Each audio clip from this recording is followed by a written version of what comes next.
Meus amados, vamos abrir nossa Bíblia juntos outra vez e vamos dar sequência àquilo que nós já estamos fazendo há algumas semanas.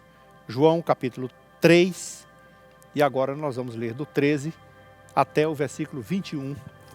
Abra a sua Bíblia e leiamos. Ora, ninguém subiu ao céu, senão aquele que de lá desceu, a saber, o Filho do Homem que está no céu. E do modo porque Moisés levantou a serpente no deserto, assim importa que o Filho do Homem seja levantado, para que todo aquele que nele crê tenha a vida eterna. Porque Deus amou o mundo de tal maneira, que deu o seu Filho unigênito, para que todo aquele que nele crê não pereça, mas tenha a vida eterna. Porquanto Deus enviou o seu Filho ao mundo, não para que julgasse o mundo, mas para que o mundo fosse salvo por ele. Quem nele crê, não é julgado. O que não crê, já está julgado, porque não crê no nome do unigênito Filho de Deus.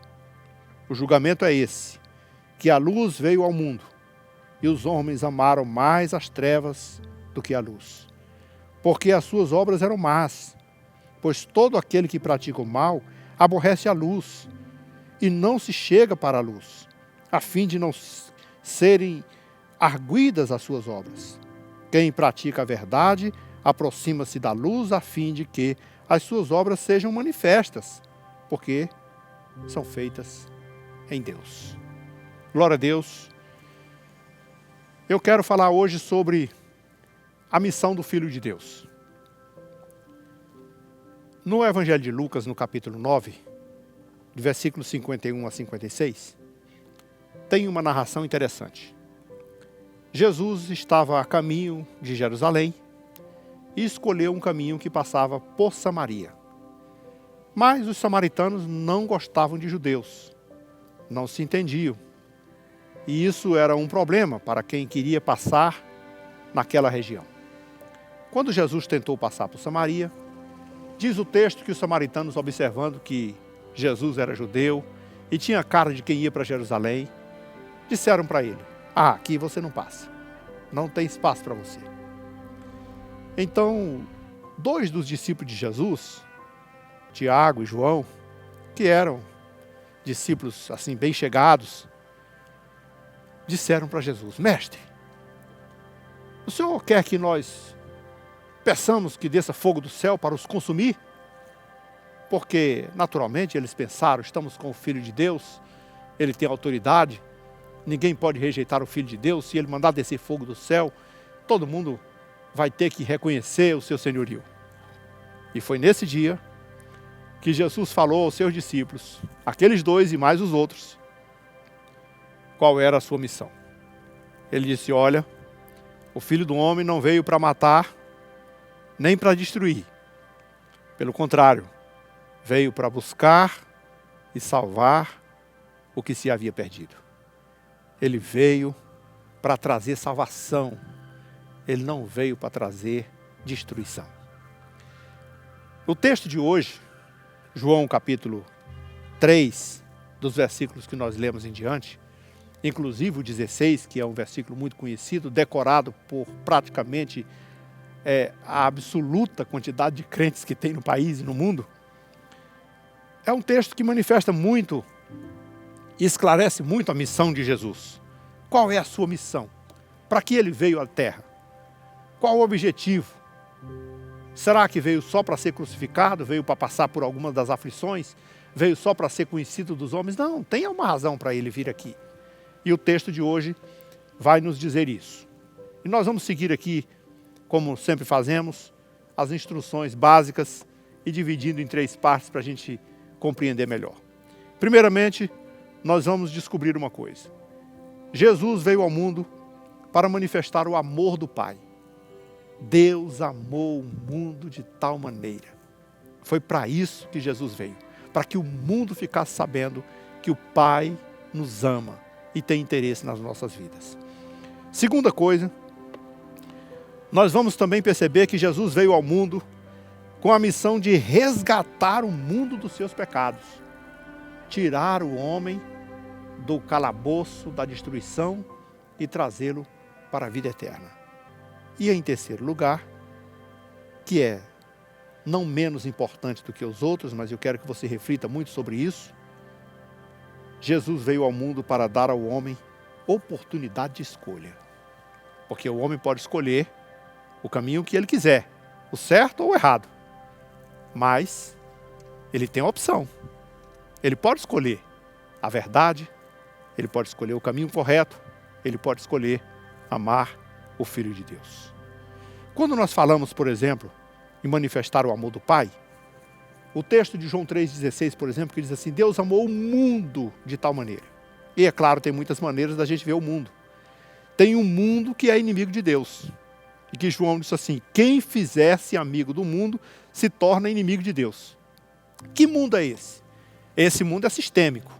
É o mundo do pecado, é o mundo da corrupção, é o mundo onde as pessoas escolhem o caminho errado para seguir, é o mundo com as suas perversões, com todo o caminho que as pessoas fazem, com todas as maldades que acontecem. Esse mundo da hipocrisia, da idolatria, é esse mundo que Deus não agrada-se dele.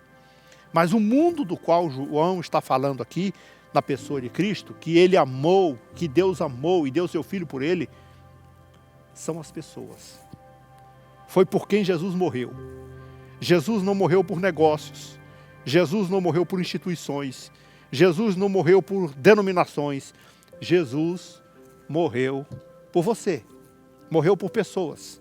E o texto diz assim: Deus amou o mundo de tal maneira que deu o seu Filho, único Filho, unigênito, para que todo aquele que nele crê não pereça, mas tenha a vida eterna. Olha, há uns argumentos bíblicos que diz assim: alguém morreria pelo melhor amigo? Alguém morreria por uma pessoa boa, a quem você realmente tem prazer? Olha, dificilmente alguém morre por um grande amigo. Mas o texto diz assim: Deus nos amou de tal maneira que deu seu Filho para morrer por nós. E olha, diga-se de passagem, não éramos seus amigos. Pelo contrário, nós éramos inimigos dele. Nós éramos rebeldes aos nossos princípios que o Senhor nos ensinou desde o começo. Então, esse mundo que Deus amou, o mundo amado por Deus aqui, são as pessoas por quem Jesus deu a vida. E Jesus veio aqui para que você soubesse disso, que Deus amou você, que Deus se interessa por você, que Deus cuida de você. E mesmo que por alguma razão você diz assim: eu estou abandonado, Deus não liga para mim, porque eu estou passando por isso, passando por aquilo. Ora, todo mundo sabe que por amor, um pai corrige o filho. Todo mundo sabe que por amor, um pai até castiga o filho, dá umas palmadinhas nele, para evitar que ele faça alguma coisa errada. Se Deus fez alguma coisa que você não se agradou, pode ter certeza, Ele fez por amor a você. Porque Ele fez muito mais por amor a você. Ele deu o seu próprio Filho. Olha, nós podemos até dizer que quando você se sacrifica por alguém, é um ato extraordinário. Mas nenhum sacrifício do mundo pode se comparar ao sacrifício de doar o próprio Filho. Não doar o próprio Filho numa missão qualquer, mas doar o próprio Filho para morrer. Jesus, naturalmente, abriu mão dos seus atributos, dos seus valores, dos seus dons, da sua glória, para se tornar um ser humano comum e morrer de forma ultrajante, humilhado, só porque amou você de tal maneira. Agora, se essa é uma missão do Filho de Deus, manifestar o amor do Pai, e eu fiquei sabendo que Deus me ama, muito mais agora que Ele deu seu Filho por mim, então eu descubro uma outra coisa, que Jesus veio para resgatar o homem dos seus pecados. Sabe que o homem escolheu caminhos tortuosos, ele escolheu caminhos perversos, e quando o homem faz escolhas erradas, as consequências são trágicas para ele. Nós não somos e não necessitamos de ser nenhum perito nas informações para saber que o mundo está andando de mal a pior.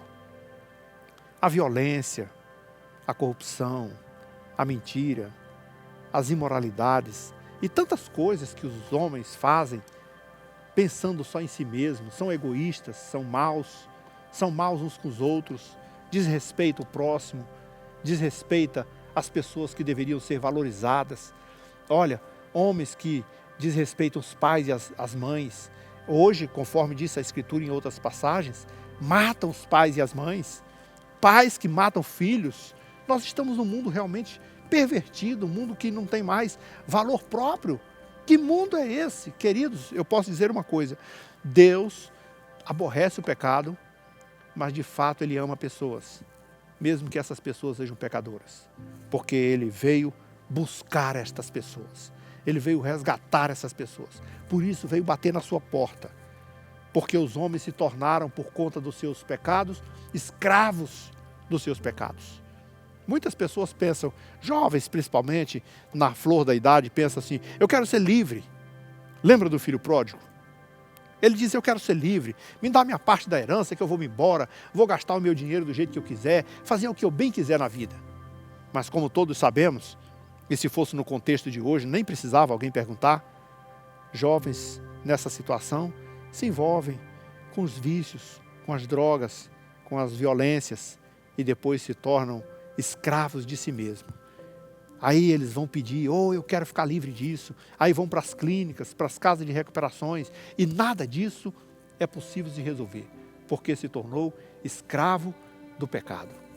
Foi por isso que Jesus veio ao mundo, para desfazer as obras do diabo e para resgatar essas pessoas. Não importa o tamanho do seu vício, não importa o tamanho da sua dor, não importa o tipo de escravidão que você está sujeito, mas se você quiser, Jesus pode livrar você de qualquer vício, de qualquer pecado, de qualquer caminho errado, tortuoso que você tenha escolhido para seguir. Qual é a missão do Filho de Deus nessa terra? Além de manifestar o amor do Pai a todos nós, Ele veio nos resgatar de um vício, de um pecado, de uma coisa terrível que havia assolado a situação. Por isso, Jesus trouxe a solução. Você viu na última vez que pregamos no texto, antes da ceia, você viu, Jesus trouxe a importância do novo nascimento. Por quê? Porque uma pessoa que nasceu de novo jogou por terra todos os vícios, jogou por terra todos os pecados, jogou por terra toda a sua vida pregressa e se tornou uma nova criatura, foi resgatado por Jesus e agora pode viver em novidade de vida, porque é uma vida nova, porque é uma vida na presença do Pai. Foi para isso que Jesus veio. Você pensa que Jesus veio só para fazer lobby? Não. Ele veio para morrer mesmo. Foi para morrer que ele veio. Certa feita, Jesus estava pregando num ambiente, fazendo a sua maratona com os discípulos e anunciando o Evangelho, quando um dos seus discípulos chegou até ele e disse, mestre, tem os gregos aí que querem te ver. Gregos? Ora, todo mundo sabe que a Grécia é o berço da civilização do mundo. Quem quisesse ser famoso naquela época, naturalmente, poderia ir para a Grécia. E Jesus era sábio, Jesus tinha popularidade, Jesus tinha multidão que o seguia, fazia milagres, tinha uma palavra que alguém chegou a dizer assim, jamais alguém falou como esse homem. Na Grécia seria um lugar até interessante para ele frequentar. Mas Jesus, naquele dia, não atendeu aos gregos. Pelo contrário, ele disse ao seu discípulo, se um grão de trigo caindo na terra não morrer, fica ele sozinho. Mas se morrer, dá muito fruto. Jesus não veio para ser famoso, para fazer popularidade, para fazer lobby. Jesus veio para morrer por você e por mim, pela humanidade, para nos resgatar dos pecados, para nos resgatar dos vícios e de tudo aquilo que nós tínhamos feito, nos envolvido e não dávamos conta de sair sozinho. Tem muita gente que tenta, um dia eu quero ser crente, eu quero servir a Deus quando eu conseguir me livrar do cigarro, da bebida, ou da droga, ou do crack, seja lá de o que for. Ora, deixa eu dizer uma coisa para você. Sozinho é muito difícil. Talvez alguém tenha conseguido, mas uma grande maioria não. Se você quiser vitória, você precisa buscar ajuda no Filho de Deus. Porque Ele tem como missão, como tarefa, resgatar você dos seus vícios e dos seus pecados. Confie nele. Ele pode tudo a seu favor. E aí então nós chegamos no terceiro argumento, que é: Deus mandou Jesus, e faz parte da missão do Filho de Deus, dar ao homem oportunidade de escolha. Ele chegou a dizer assim: quem crê no Filho de Deus não será julgado. Você já tem o Filho de Deus, o Filho de Deus é a salvação, não há por que ter julgamento. Mas se você não crê, também não há por que te condenar. Você já está julgado, porque você não crê no Filho de Deus. Mas que julgamento é esse? Ele explica isso. Ora, o julgamento é o seguinte: a luz veio ao mundo, e a luz é uma coisa tão boa, tão clara, tão maravilhosa para nós. Mas o texto diz assim: mas os homens amaram mais as trevas do que a luz. E você sabe por quê? O texto é tão esclarecedor nesse aspecto. É como se ele colocasse na sua frente duas escolhas: você quer a luz ou quer as trevas? E aí o homem faz a avaliação conforme a sua necessidade. Alguns homens, por exemplo, vão olhar e pensar: o que eu faço durante o dia, ou melhor, durante a noite? Vamos pensar: matar, roubar, fazer coisas erradas. Vai querer fazer de dia?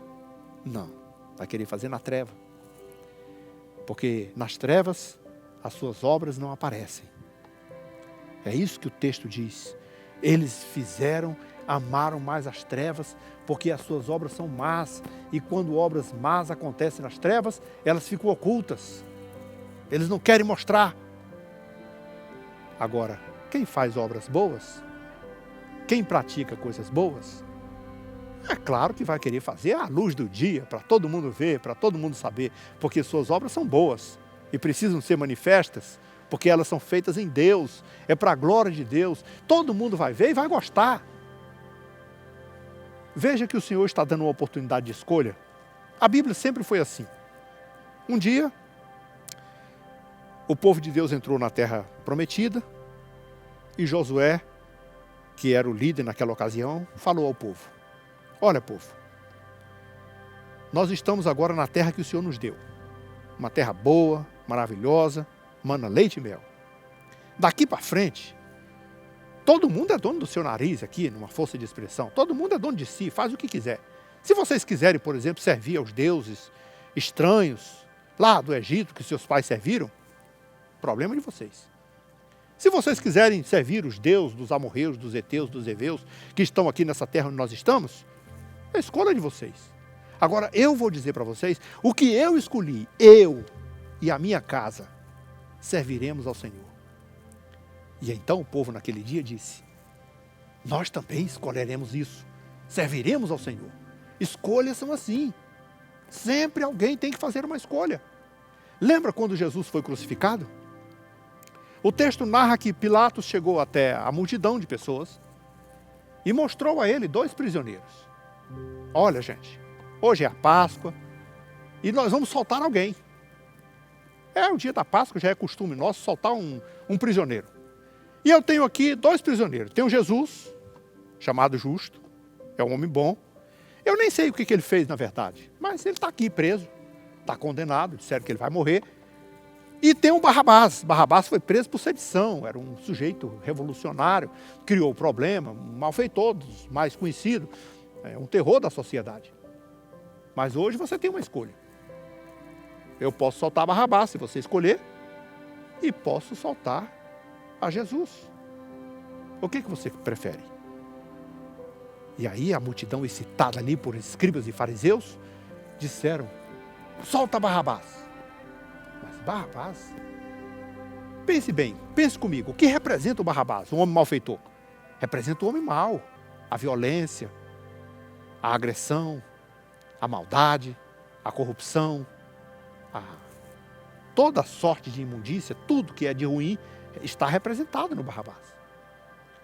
E quem é Jesus? O que representa Jesus? O amor, a paz, a longanimidade, benignidade, bondade, fidelidade, mansidão, domínio próprio. amor, misericórdia, tanta coisa boa. Jesus justo, santo, perfeito. Ele representa tudo isso. Mas quem vocês vão escolher? E os homens escolheram Barrabás. Sabe que quando você reflete sobre isso, e você pensa que tem duas naturezas dentro de você, uma delas pode ser de Barrabás, e a outra pode ser de Jesus, e você tem que fazer uma escolha difícil. Aquele que você escolher, vive. O que você não escolher, morre. É difícil dizer isso, mas seria como dizer assim, se você quiser escolher o Barrabás, então mate Jesus. Não deixe viver. Mas se você quiser escolher Jesus, mate o Barrabás. São escolhas. Por que eu estou mostrando essas escolhas? Porque o texto aqui coloca bem claro. A luz e as trevas não andam juntas. Elas não têm compatibilidade uma com a outra. Seria como tentar colocar Deus e o diabo na mesma mesa. Que julgamento é esse que o Senhor está falando?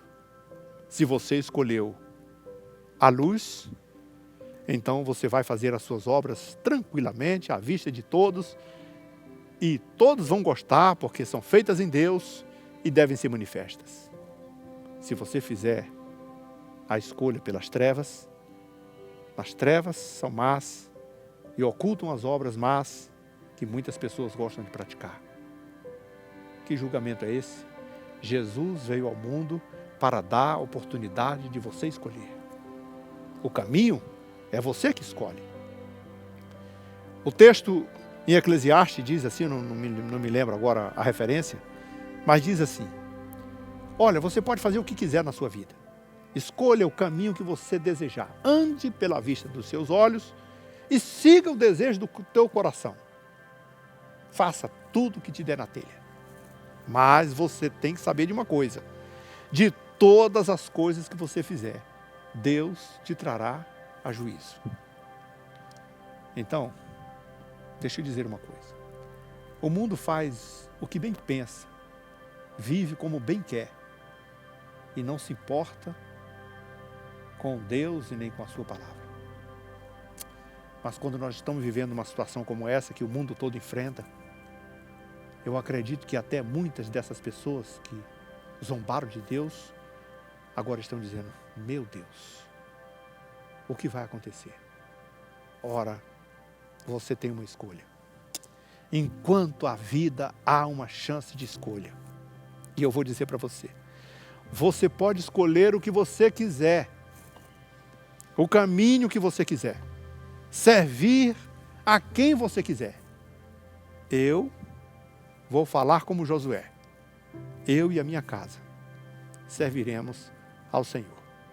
Você pode escolher andar nas trevas, mas eu vou dizer o que eu já escolhi. Eu prefiro andar na luz. Jesus veio na terra numa missão de manifestar o amor de Deus, de fazer todo mundo conhecer que Deus amou o mundo, de resgatar o mundo dos seus pecados e de dar a você e a mim e a toda a humanidade uma oportunidade de escolha. É sempre bom notar que você compreendeu essa palavra e se pode também fazer a sua escolha, porque a vida vai ser sempre assim de escolha. Vamos escolher agora? Pense comigo. Cristo ou Barrabás? Os ídolos ou a Deus? A luz ou as trevas? O ódio ou o amor? Se você quiser fazer essa escolha, então curve a sua cabeça. Dê a mão para quem está aí na sua sala. Converse com